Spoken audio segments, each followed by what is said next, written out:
Please help me welcome Corey Douglas.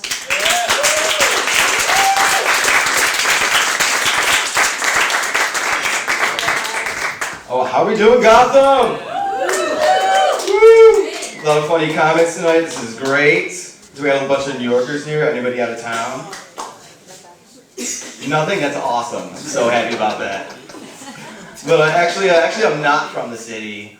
I'm in New York. Actually, I'm from upstate. Actually, I grew up in a trailer park in upstate. Everybody know about trailer parks? No one here in the city knows about trailer parks.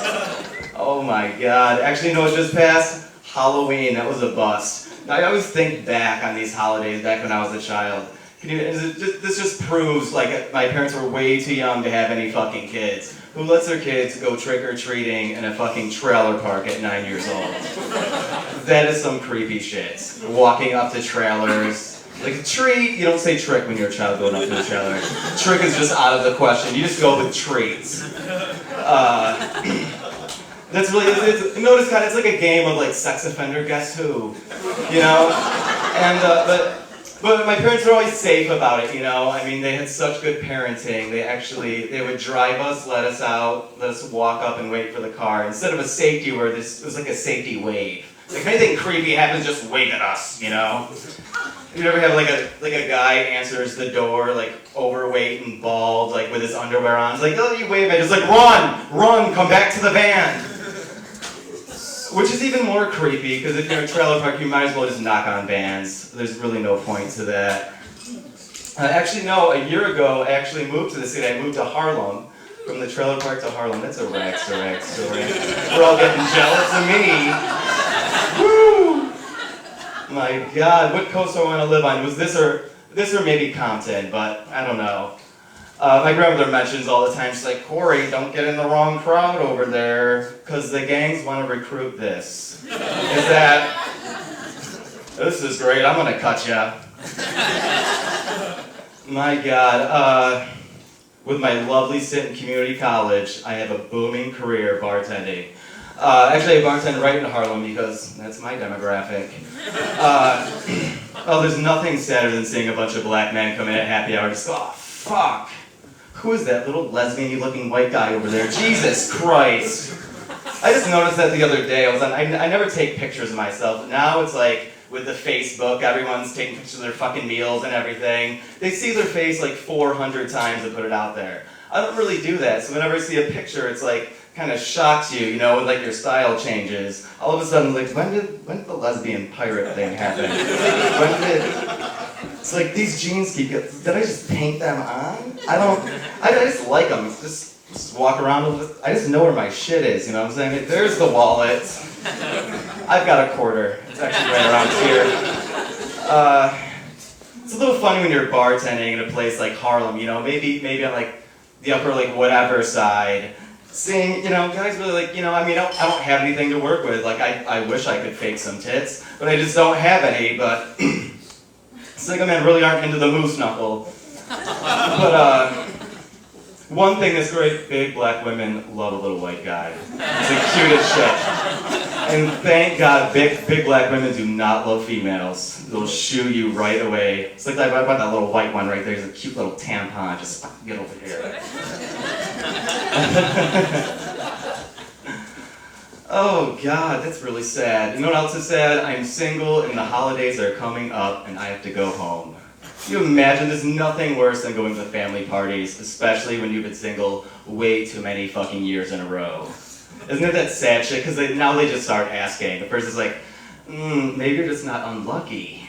What's the worst thing? You have to constantly pretend that you're not like a total mess. You know what I mean? You get in there and your grandma's like, oh, you didn't bring anybody this year again. And you're like, no, I was going to bring the cat, but you know, the bus, there was a problem. I had to leave her at home in the apartment. So she wouldn't get lonely, I just put the rom-coms on and she can cry alone this year.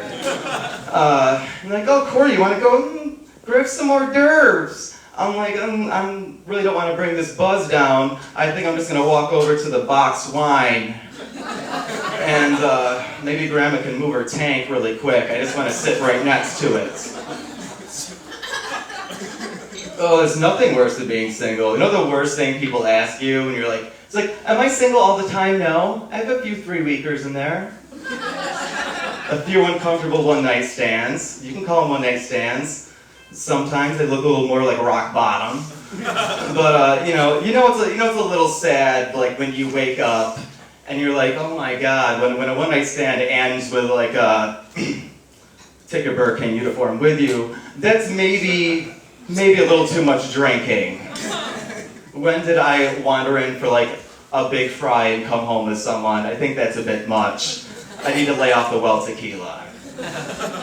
But none of the awful things like, what's your type? I'm like, well, I'm 27. If I knew my type, and it's like, he's like, what's your, like, you know, and this, no, I just looked at my student loans. You know what my type is? My type is a trust fund and a heart problem.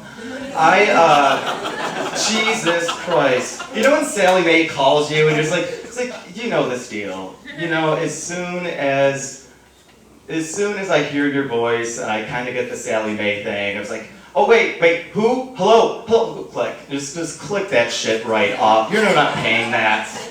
My 3 years in community college, go fuck yourself. I shake those margaritas too hard to pay for that shit. My God, the economy's down, it's getting really sad. You know what's getting really sad? I became a vegan, which is creepy. I don't even like saying it. That's another reason I want to go home. I don't want to go home and come out to my parents and tell them I'm a vegan. Jesus Christ. Actually, the only thing I can eat is at the booze table, so that's going to go well this year.